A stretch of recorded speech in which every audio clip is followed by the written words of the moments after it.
seems life is slowly getting back to normal. But to understand the impact the pandemic has had on our kids, we commissioned a survey with one poll asking parents about their children's well-being, and the results were quite shocking, actually. We'll be revealing the findings throughout the week, but today, Emily Andre is here to discuss the mental health impact. Thanks so much for talking to us about this, Emily. Thank you for having me. Well, let's run through some of the results of this survey first. So, it found that 55% of parents agree with the statement, "I worry the pandemic will have a long-term effect on my child's mental health."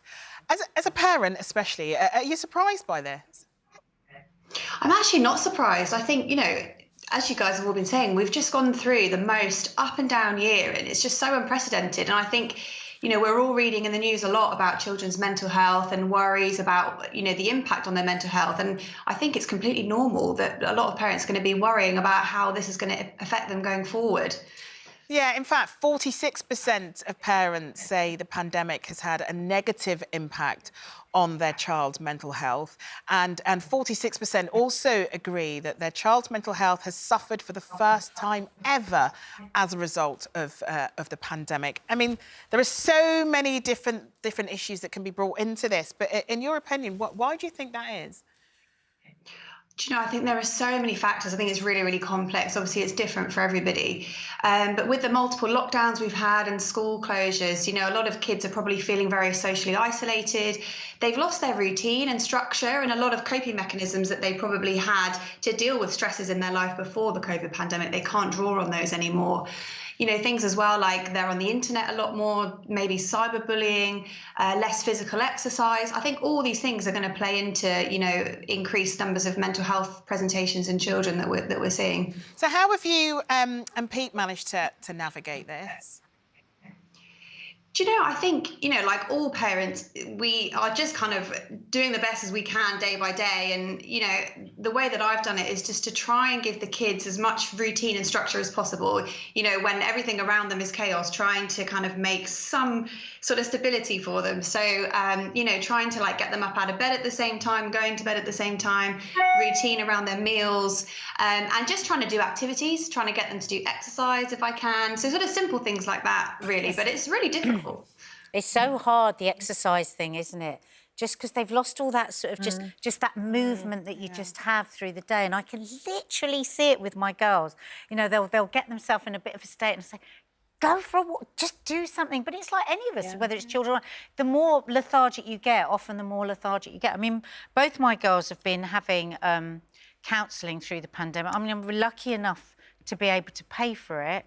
And I think, loads of people contact me on social media saying this, that they're just so worried, and yet they're on these long waiting lists to get somebody to see. And I just think, well, Maddie actually says it's the group talking as well. She loves seeing cats, but it's also the talking amongst their peers. That's why I've been really easygoing with time on their phones and all of that, because, just everything's been whipped out from under their feet, hasn't it? And Jane, I think it's really hard for. Sorry, I think it's really hard for boys as well, that are, as well as girls, when they have the team sports that they're used to having in school and outside of school activities. Like when you want to go out and play football and have that camaraderie. It's not the same as just going out and having a little kick about by Get rid yourself. of some of that energy. Emily, I wanted to ask you also, because I know you've had COVID yourself, and so has Pete. How did you cope with that as a household? So when I had it, it was nearly a year ago now, which I find absolutely unbelievable to say that. This year has just gone so quickly. But at that time, I think there was I felt really quite fearful, actually. I think we knew less than what we know now. So it was really quite a stressful time for us. And I kept away from the children completely for 2 weeks.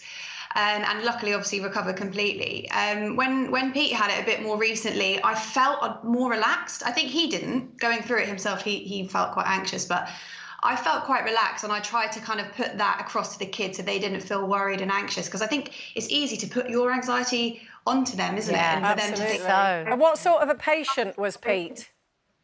Do you know what? I think it was the anxiety again for him.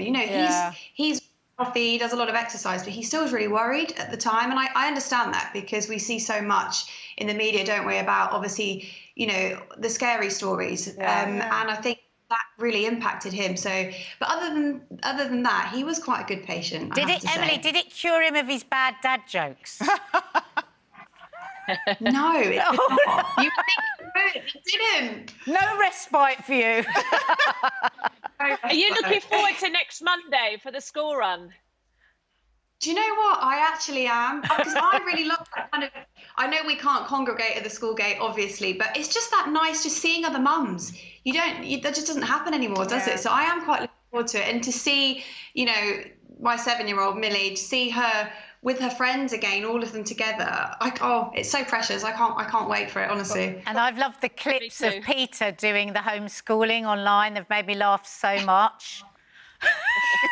He did do a good job, because obviously I've been going to work like normal, so he's really had to hold the fort, and it's been really tough. But he's done a good job.